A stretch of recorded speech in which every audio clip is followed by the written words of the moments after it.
Tonight, Ralph's Story continues his special report on the secrets of Beverly Hills with a revelation that there are really two Beverly Hills, the right side and the wrong side.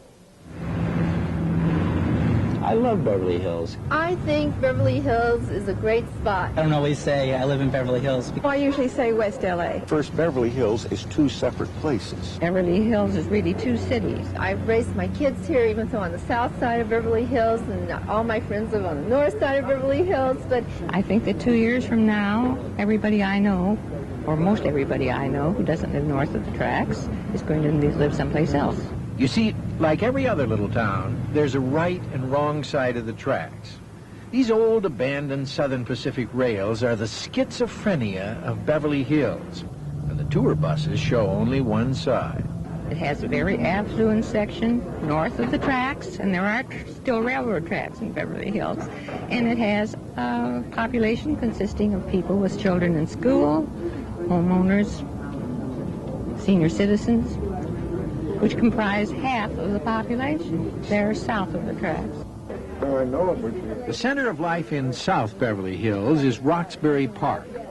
There's a bridge table, a gin table, a pinochle table, and even a few jokers. I'm about ready to kick in the bucket anyway. No, you're not. I can tell. Listen, see, you're one of those guys who's going to outlast all of us, you know. I know you. He's got a dog 92 years old, too. But some of these folks got a bad deal. Why? Because a lot of people here can't afford it to live here, but they're forced to live here.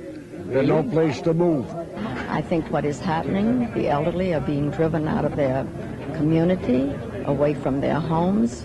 Most of the seniors have lived here all of their lives. They have reared their children here, their grandchildren, and they were all left with nice little nest eggs. If you would ask somebody for a price, or brokers, for the price of south of Wilshire, they'll tell you that they're above $500,000, $600,000, $700,000. And some of the houses there are up to $1 million. Yeah. So they're not boondocks anymore. I know a lot of people 2-3 years ago, they paid very little rent. But now they are out, you know, the condominium sickness. There are 8,200 apartments in Beverly Hills, but rent control stops at $600 a month. So single parents trying to put children through the Beverly Hills schools are simply being forced out. About 500 people are on welfare, and this house is for sale for $285,000. No, I don't like it because I think every city has to have a mix of population.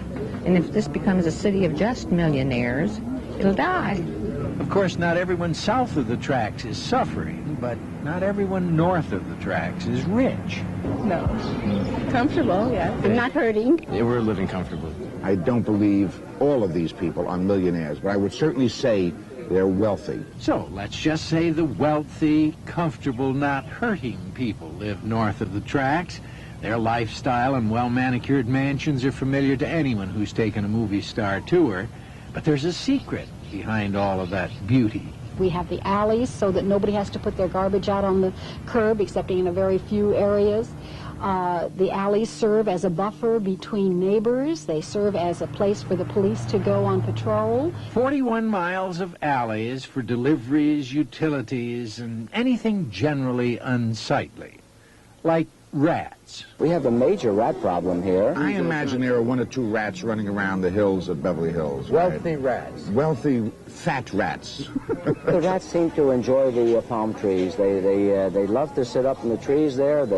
And they're well fed. There's lots of good garbage that is outside once in a while, and this is a problem that's been here for at least 25, 30 years that I know of. I'm sure it existed before. Yes, the rats and everyone else enjoy the Beverly Hills trees, 28,000 at last count, and more planted every day. You can even tell when you're in Beverly Hills by the trees. That's Los Angeles on the right, Beverly Hills on the left. Developer Burton Green planned and planted the original Beverly that way.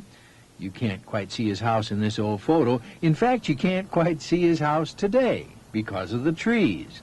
Gene Klein, who owns the San Diego Chargers, lives here. Price, $12 million. 2, 3, 4, 5, 10, 12, 14 million people are paying for homes here. Prices are being driven up. mostly by foreigners. You resent that? No, I think it's fabulous. We are getting so much culture here. Famous realtor Elaine Young, who drives a white Scepter, is taking a local looky-loo around to see some comfortable homes. But how do you finance one?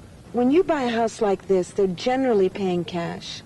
Once you hit $1 million to $3 million, people are paying cash for the big houses. This is the highest form and sophisticated speculation. This home is $3.5 million. He designed it, redid the entire house, gutted it, and it shows off his decor and his style. Will Rogers was once the mayor of Beverly Hills, and he's famous for, among other things, for saying, you got to buy land because they ain't making any more of it. We are running out of land. We are running out of houses.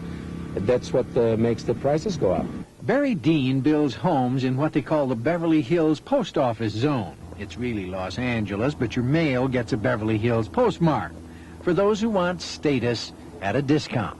What's this cheaper house behind us worth? This cheaper house behind us here, in fact, was just sold for $900,000 to $50,000. Well, if you're really hurting, you can still have a Beverly Hills address, and for only $40. A box at the post office. Well, I guess you can really blame Will Rogers for the price of Beverly Hills real estate. He used to put little items about the town in his column, and then he bought up land, and when the town got famous, he sold the land, made a bundle, and moved to Santa Monica. I wouldn't say he was hurting, he was wealthy. Tomorrow we're going to tell you some more secrets of the Beverly Hills game, including how to play the game for status. Where they are experts. Oh, they are. Like you're up. There's no place like Beverly Hills. Beverly Hills with the best of everything. It reminds me of we had to destroy it in order to enjoy it. Where would you rather live, in the Bronx or Beverly Hills? I look at the town in many ways as a very high camp. Somewhere between the Bronx and High Camp is Beverly Hills, California.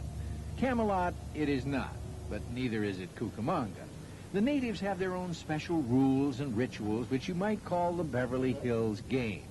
And today we'll show you how it's played. I like to have a good time. We work hard and we play hard. Early to bed and early to rise is a cardinal rule. Every park and pathway is off and running at daybreak. The bouncing continues all day. And you could say there's no relief in sight, but fortunately there is.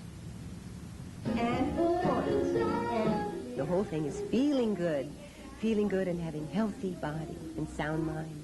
Moving, it makes you feel good. It makes your body healthy, your heart, your lungs, your muscles, your bones, makes you strong and healthy. And that's rule 2 of the game. A sharp wit in a shapely frame.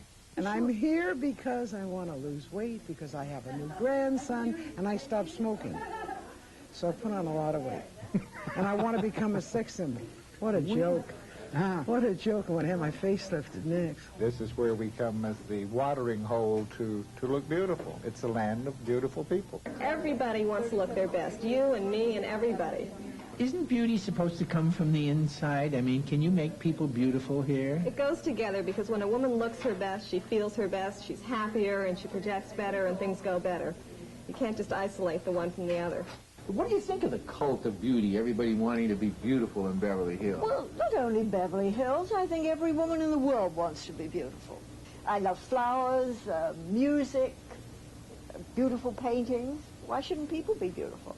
You don't see anything wrong about trying to look right. Of course not. I think it's part of what you should be. Age is in your head. I mean, I always ask this question: if you didn't know your age, how old would you be? And it usually stumps people because it's purely in the individual's mind.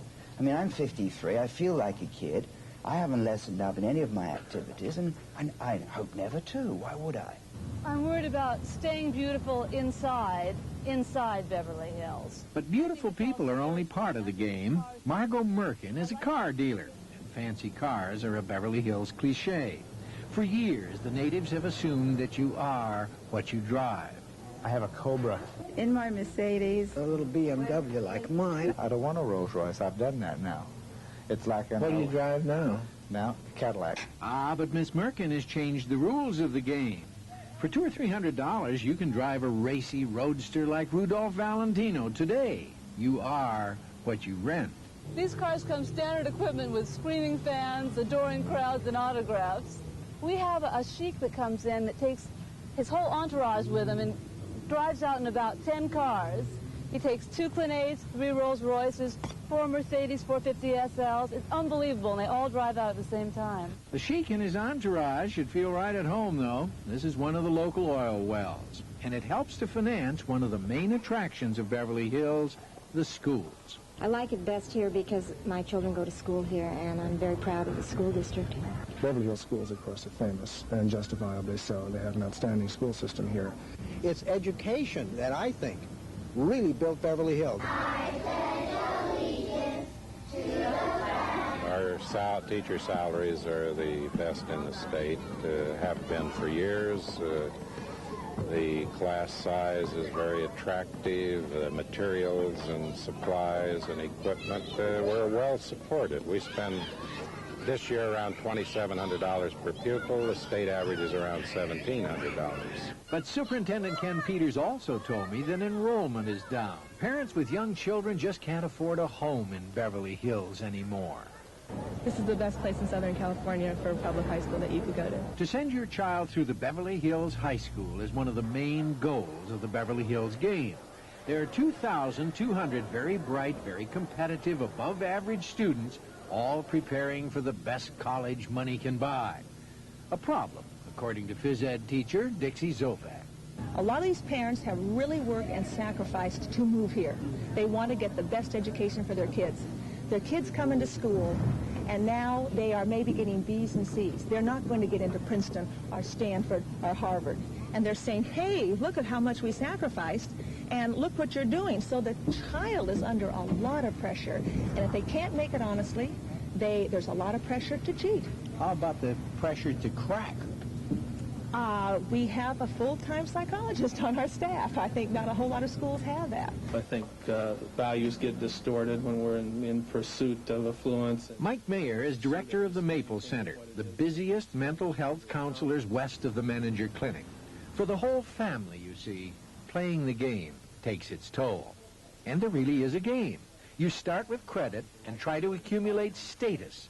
And Marv Rubinek, the owner of the toy store, explained how to rack up some points in real life.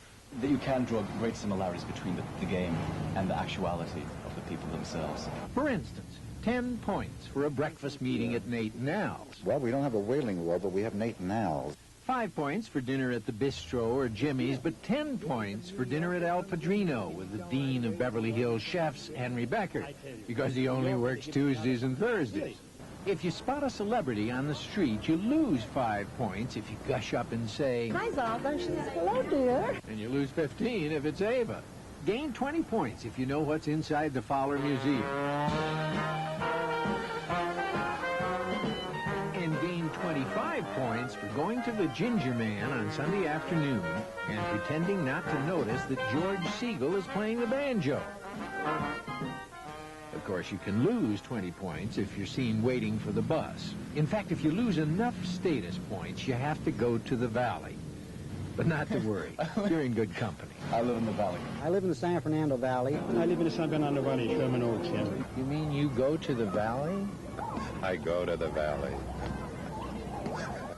Yeah, there really is a Beverly Hills game, and I brought it along. It costs $25, and all the places that we've talked about is on the board here, and you can play it. You can also lose status, which I think I have in Beverly Hills, and I think I'm going to the Valley. And my associate producer, Debbie Ack, who did most of what you saw, she's going to West Hollywood. She doesn't have any more status either.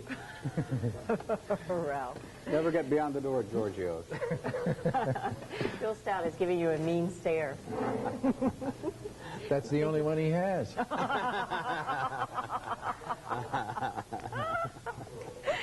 Thank you, Ralph, for a joyful series. We really enjoyed it.